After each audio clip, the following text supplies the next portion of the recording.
Tea Party after the Sarah Palin Glenn Beck event. I'm going to introduce you to a few of the candidates and other celebrities here in the Tea Party and the Freedom Movement. All right, we're here with Nathan Dahm, candidate for 1st District Congressman, challenging John Sullivan. Nathan, how did you like this event today? It was really great, really stirring. They had a lot of really good things to say. Talked a lot about governor's race, somebody that we need there that will be able to stand for the 10th Amendment and stand up against the status quo, stand up against the federal government, but also talk about local races and how we need people in each race, solid men, solid women, that will stand up for what's right no matter what. Not just, okay, well, if the Republicans are doing it this time, it's okay, but when the Democrats are doing it, it's bad. No, if it's unconstitutional, it's bad all the time. We need people that will stand against unconstitutional mandates, whether they're Democrats, Republicans, Independents, whatever. If it's unconstitutional, it's illegal, and it's wrong. So we need people that will stand against that. And that's what I'm campaigning for. Is I'm the person that will stand against that and get the power back to the states and to the people. But we got to get people like me and Randy Brogdon elected. We got to get quality people in office. Stop sending these career politicians back. That's what we got to do. But it was a great event. I think a lot of people got that, and I hope that they're going to get motivated now and not just fired up, but actually go out and do something. Okay, now we've got Charlie Meadows with OCPAC, Oklahoma Conservative Political Action Committee. He's here from Oklahoma City for the big event today, so I'll let him take it away. Charlie? Yeah, we had a table out front in the exhibit hall. We had a lot of materials, important materials. Some of those Glenn Beck makes reference to from time to time. Had a lot of people come by and pick those materials up. So we hope that people will take those, read them themselves, and share them with their neighbors and friends, much like the 912 group gets together and does those kind of things.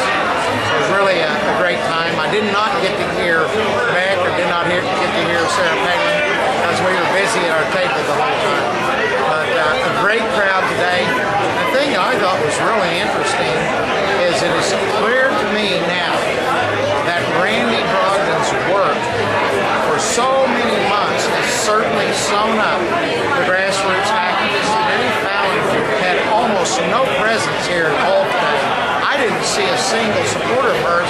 I heard two other people were saying, but it was clear to me that her time in Washington and her lack of time with the grassroots have really moved the people into Senator Brogdon's camp for governor. And I think this will be a very close election for governor in the Republican primary this year.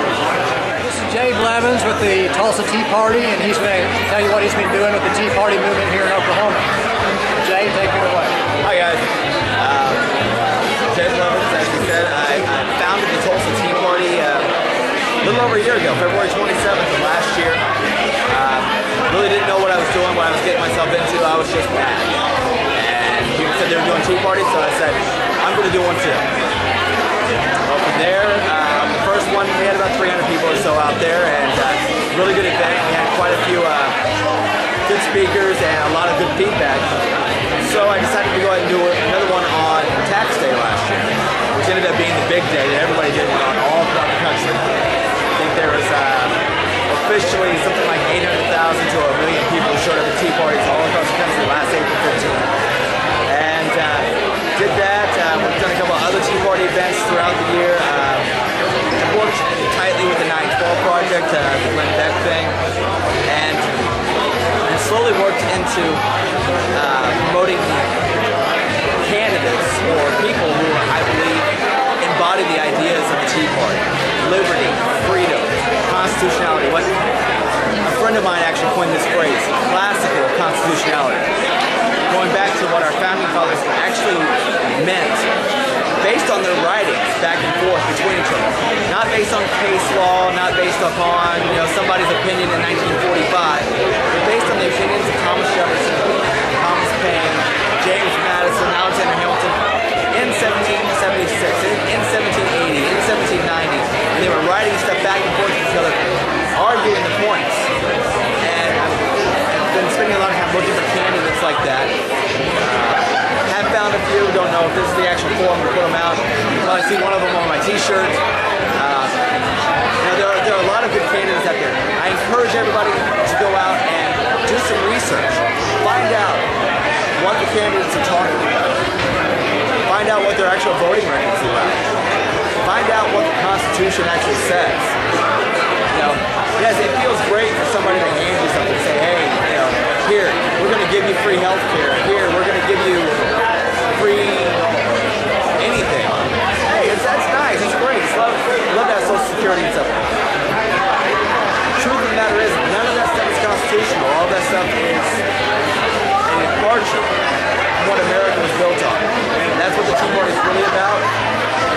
We have a lot of events coming up. If you're in the Tulsa area, April 2nd, the Tea Party Express is coming through town.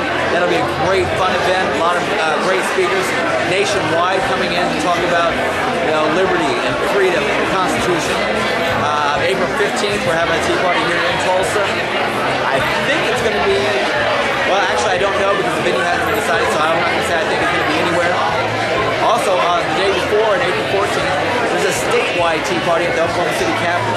Go there, check that one out too. Caravan up, caravan back. We should have huge crowds to vote. That would be great. But the biggest thing is just get involved. Find out who the candidates are that you believe in.